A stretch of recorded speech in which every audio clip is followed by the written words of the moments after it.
Hello ඔයාලට කොහොමද? ඉතින් ඔන්න ටික දවසකට කලින් ගිහපු ට්‍රිප් එකක් ගැන තමයි අද මේ වීඩියෝ එක ඔයාලට අරන් එන්නේ. ඉතින් අපි ලොස් ඇන්ජලිස් හරහා තමයි මේ ගමන යන්නේ. ඉතින් හරියම ලස්සන තැනක්, අලුත් එක්ස්පීරියන්ස් එකක් අපිටත්. දිගටම රැඳෙන වීඩියෝ එකත් එක්ක මේ රෝයිස් ජර්නි. ඔන්න ඔය විදියට පැය 3:00මාරක විතර ගමනක් යන්න තමයි අපි මේ පිටත් උනේ. කොහොමවත් උදේට කන්න කෑම ටිකක් හදාගෙන ගියා මම සහ මගේ යාළුවා. ඒ වුණාට ඉතින් පොඩි අය දන්නවනේ, පොඩි අය කොහේ නැවතුවත් එයාලා කැමති දේ අරන් දෙන්න ඕනේ. ඉතින් කොහොමවත් අපි මග නැවතුවා. ඉතින් එක අවශ්‍යතා එනවනේ නේද? ඉතින් කොහොමවත් අපි මග නැවත්තලා එයාලට මැක්ඩොනල්ඩ්ස් අරන් දුන්නා. ඉතින් මේ යාළුවා මැක්ඩොනල්ඩ්ස් එකේ එයාලා කැමති දේවල් කන ගමන් තමයි ඉන්නේ. ඉතින් එතනත් අපි ටිකක් නැවතිලා ඊට පස්සේ ආපහු අපේ ගමන යන්න ආරම්භ කරා. ඉතින් මං කියන්නම් අද ඇත්තටම අපි කොහෙටද මේ යන්නේ කියලා. ඇමරිකාවේ තියෙන ඩැනිෂ් කැපිටල් එක බලන්න තමයි අද මේ විදියට මං ඔයාලව එක්කගෙන යන්නේ. ඉතින් මේ ඩැනිෂ් කැපිටල් එක තියෙන්නේ සැන්ටා බාබරා කියන කවුන්ටි එකේ කැලිෆෝනියාවල. ඉතින් මේ සිටි එක තමයි සොල්වැන්ග්. ඉතින් මගේ YouTube එකේ thumbnail එක දකිනකොට ඔයාලා බලන්න ඇති මොකක්ද මේ සොල්වැන්ග් කියන්නේ කියලා. ඉතින් මෙහෙට ආපු ඩැනිෂ් මිනිස්සු එයාලගේ සිටි එකක් හදාගෙන තියෙනවා. එයාලගේ කල්චර් එක, එතකොට එයාලගේ ආකිටෙක්චර්, මේ හැම දෙයක්ම එකට එකතු කරගෙන. ඉතින් මේ සිටි එක හරිම ලස්සනයි කියලා මං අහලා තිබ්බා, දැකලා තිබ්බා ෆොටෝස් වලින් එහෙම. ඉතින් ඒ නිසා ගොඩක් දවස් ඉඳලා යන්න ඕනේ කියලා හිතුණත් අපිට යන්න බැරි වුණා. ඉතින් ඒ නිසා මේ විදියට ඔන්න අපි එදා ඒ ගමන යන්න පිටත් වුණා. ඉතින් හරිම ලස්සනයි මේ යන පාර. ඉතින් මේ විදියට බීච් එක අයිනෙන් තමයි මේ පාර වැටිලා තිබුණේ.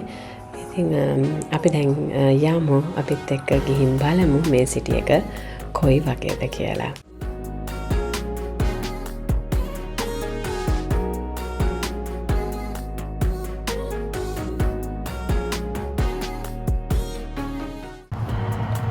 අපි මේ යන්නේ අද මේ ලස්සන සිටි එකක් බලන්න. ඒක ඩැනිෂ් සිටි එකක්. ඉතින් අපි මේ යන අතර මඟ ලස්සන තැනක් තියෙනවා මේ ලේක් එකක් එක්ක. ඉතින් මම මේ යන්නේ ඒ විස්ටා පොයින්ට් එකට. අපි ගිහින් බලමු කොහොමද වාටේ ලස්සන කියලා.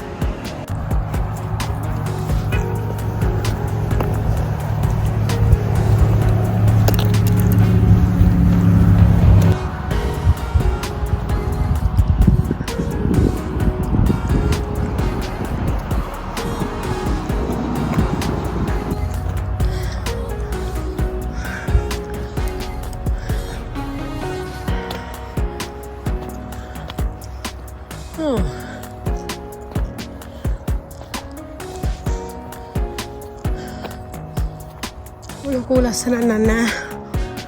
අද උඩට ආවට පස්සේ එහෙම තමයි පේන්නේ.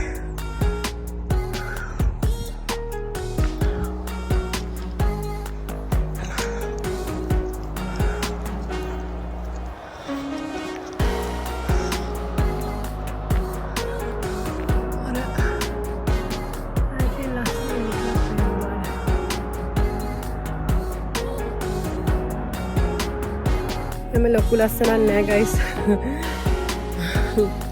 එම ලොකු ලස්සනක් නෑ මෙතන. ටිකක් පොඩ්ඩක් පේනවා. අපි තව ඉස්සරහට ගිහින් බලමු. කොහොමද තව ටිකක් ලස්සන පෙනෙක්ස්.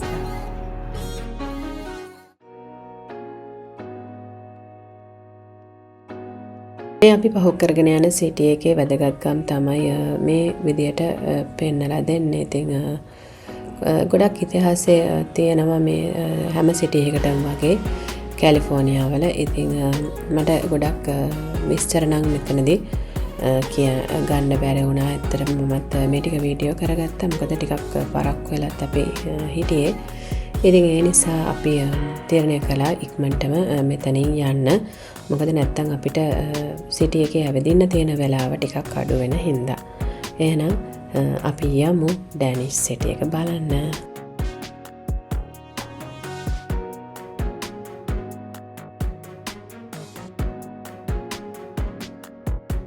මං ඔයාලට කලින් කිව්වනේ ලේක් එකක් තියෙනවා කියලා. ඇත්තරම හරියට දන්නේ නැහැ ලේක් එකක් තියෙනවද නැද්ද කියලා. මට ඊට පස්සේ හිතුනේ ඒ ඈතින් දැක්කේ මුහුද කියලා. ඉතින් මොකද අපි මුහුද පහු කරගෙනනේ ආවේ. එතකොට මේ විස්ටා පොයින්ට් එක තියෙන ඇත්තෙත් ඒ මුහුද පේන විදියට තමයි. දැන් ටිකක් අර ගස් එහෙම වැවිලා ඒක ටිකක් පේන්නේ නැති වෙලා තියෙන්නේ. ඉතින් කොහොමනත් මං මේ වැරද්ද නිවැරදි කරන්න ඕන හින්දා තමයි ඔයාලට ඒ ගැන දැනුවත් කළේ. ඉතින් බෙයා ස්ටේට් එකනේ කැලිෆෝනියා කියන්නේ.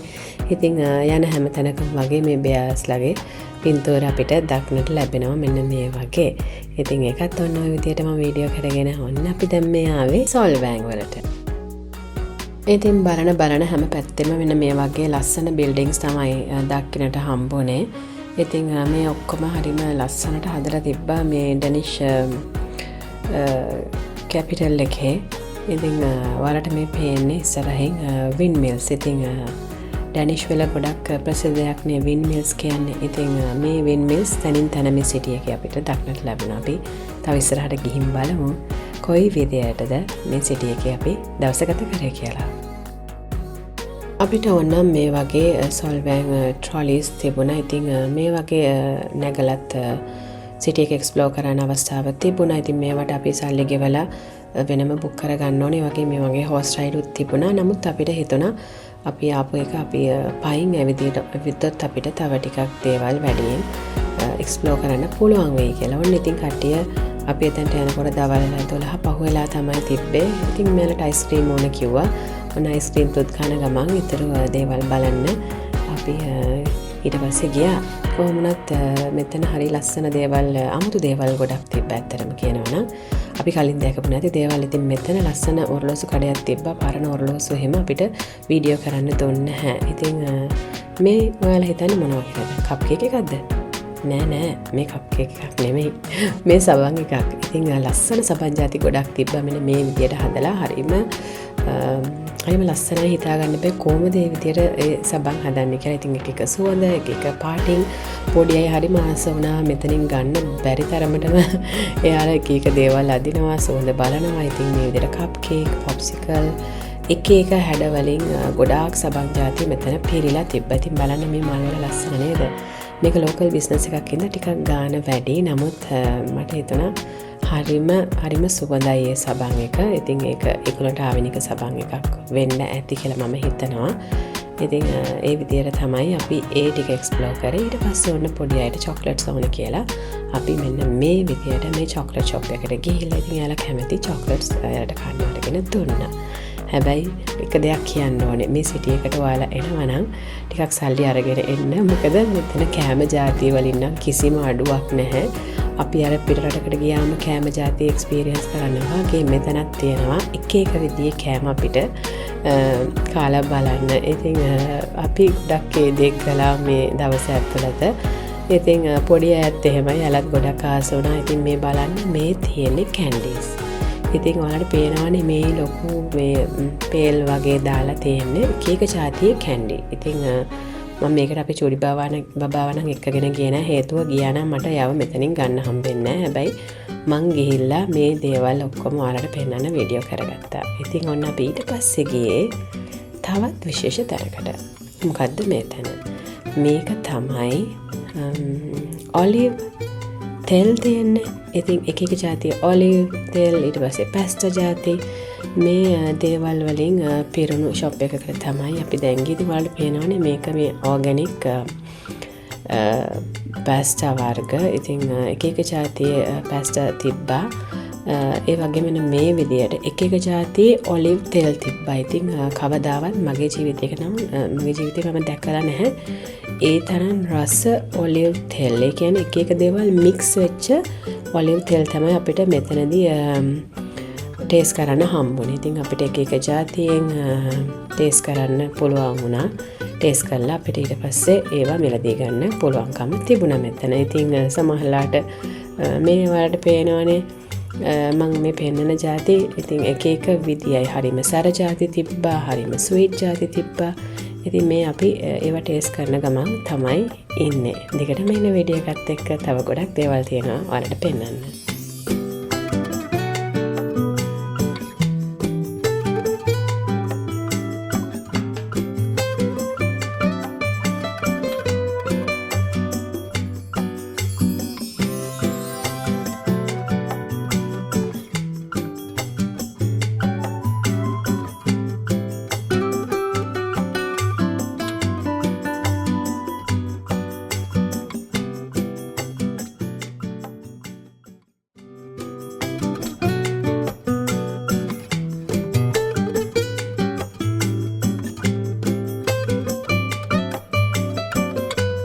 ඩැනිෂ් සිටි එකේ තවත් විශේෂ දෙයක් තමයි මේ බේකරි අයිටම්ස් කියන්නේ. ඉතින් ඩැනිෂ් කුකීස් එහෙම ඔයාලත් කාලා තියෙන්නේ නේද? කියන්න බැරි තරම් රසයි නේද? ඉතින් කොහොමුණත් අපි ඒවත් කන ගමන් ඊට පස්සේ ගියේ ඔස්ට්‍රිච් පාක් එකක් බලන්න. මේ ඔස්ට්‍රිච් පාක් එකත් මේ සිටි එක ළඟමයි තියෙන්නේ. මේ ඔස්ට්‍රිච් පාක් එක වහනවා කියලා තමයි අපි Google කරලා බලනකොට අපිට ඇත්තටම මේ දැනගන්න ලැබුණේ. ඉතින් ඒ නිසා අපි සිටි එකේ ඇවිදින එක චුට්ට වෙලාවකට නවත්තලා අපි හිතුවා පොඩි අය එක්ක අපි යන්න ඕනේ කියලා මේ පාක් එක බලලා එන්න.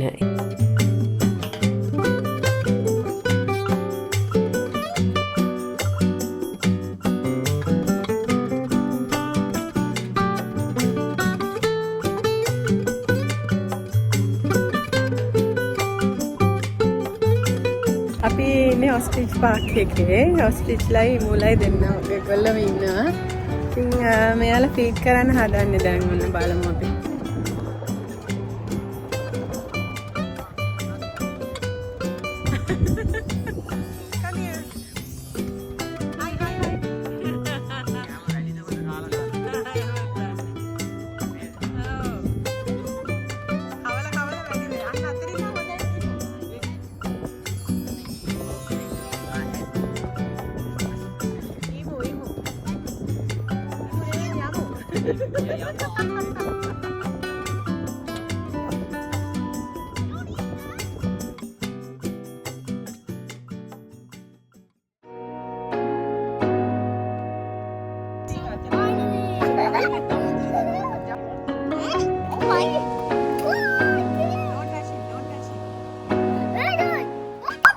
මෙයාලට කොච්චර කෑම දුන්නත් මං හිතන්නේ මදි වගේ.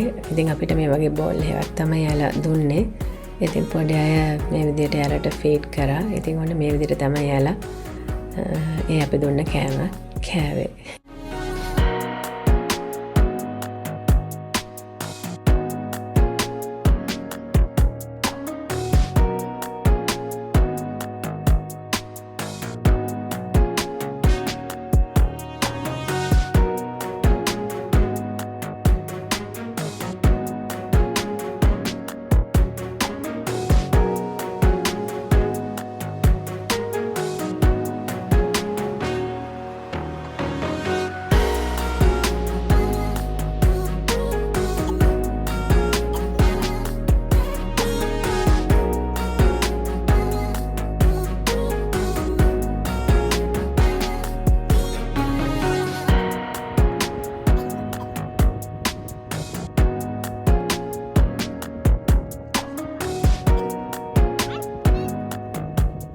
මට මතක විදියට මේ ෆාම් එකට අපිට ඇතුල් වෙන කෙනෙක්ට $12ක් නැත්තම් 15ක් වගේ ගත්තා. ඊට අමතරව අපිට ෆීඩ් කරන්න දුන්න ඒ බෝල් එකටත් ඒගොල්ලෝ ගාණක් ගත්තා. ඉතින් මේ සොල්වෑන් සිටි එක ළඟම තමයි මේ ඔස්ට්‍රිච් ෆීඩින් පාක් එක තියෙන්නේ. ඉතින් ඔයාලත් මෙහි ඉන්න කෙනෙක් නම් කැමති නම් ඔයාලටත් විසිට් කරන්න පුළුවන්. ඉතින් පොඩි අයට හොඳයි. ඉතින් එයාලට අලුත් එක්ස්පීරියන්ස් එකක් වුණා. මේ ඔස්ට්‍රිච්ලා ඒ වගේම ඉමුලත් මෙතන හිටියා. ඉතින් ඒ අපි ගිහපු ගමන දිගටම රැඳෙන වීඩියෝ එකත් එක්ක මේ රොවිස් ජර්නි.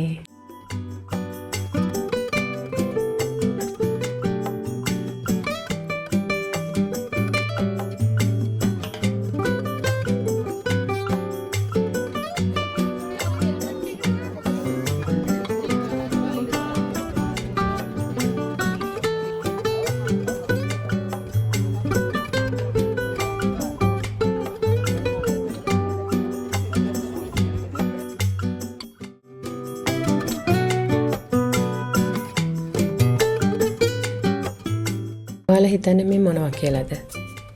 මේ තියෙන්නේ අපි බලපු සත්තුන්ගේ බිත්තර. ඉතින් ඊමු ඒ වගේම ඔස්ට්‍රිච්ලගේ මේ තියෙන මේක බිත්තරයක් $36ක් වෙනවා. ඒ වගේම 46 plus tax කියලා තියෙන්නේ. ඉතින් ෆස්ට් ටයිම් තමයි අපිත් මේ විදිහට මේ බිත්තර දැක්කේ. ඉතින් ඒවත් බලලා ඊට පස්සේ මෙන්න මේ විදිහට පොඩි පොඩි කෝලම් ටිකකුත් කරලා ඔන්න අපි ආපහු පිටත් වුණා. අපි කලින් ගිහපු ඩැනිෂ් සිටි එකට යන්න. ඉතින් ඔන්න මේ තියෙන්නේ ආපහු අපි බඩගින්නට අරගත්ත කෑම ජාති. ඉතින් ඩැනිෂ් කෑම හරි රසයිනේ නේද? එක ජාති කෑම මේ බේකරි එකේ තිබ්බා. ඉතින් අපිට try කරන්න ඕන වුණා කෑම ජාති එක ජාති වලින්. ඉතින් නදීලත් සමහර ඒවා ගත්තා. අපිත් අරගත්තා. ඉතින් අපි අරගෙන අපි share කරගෙන ඒ දේවලුත් ඔන්න කෑවා. අපි දවල්ට කාලා නෙමෙයි ඉන්නේ තාමත්. ඉතින් දැන් හවස කන්න මොනවත් තිබුණේ නැහැ. මොකද ගොඩක් ජාති අපි එක්ස්පීරියන්ස් කරපු නිසා කාලා බැලුවා නෑනේ. ඒ නිසා ඉතින් ඔන්න කොෆි එකකුත් එතනින්ම අරගෙන ඊට පස්සේ පොඩි අයට තා චුට්ට වෙලාවක් මෙතන අපි ඉන්න දුන්නා.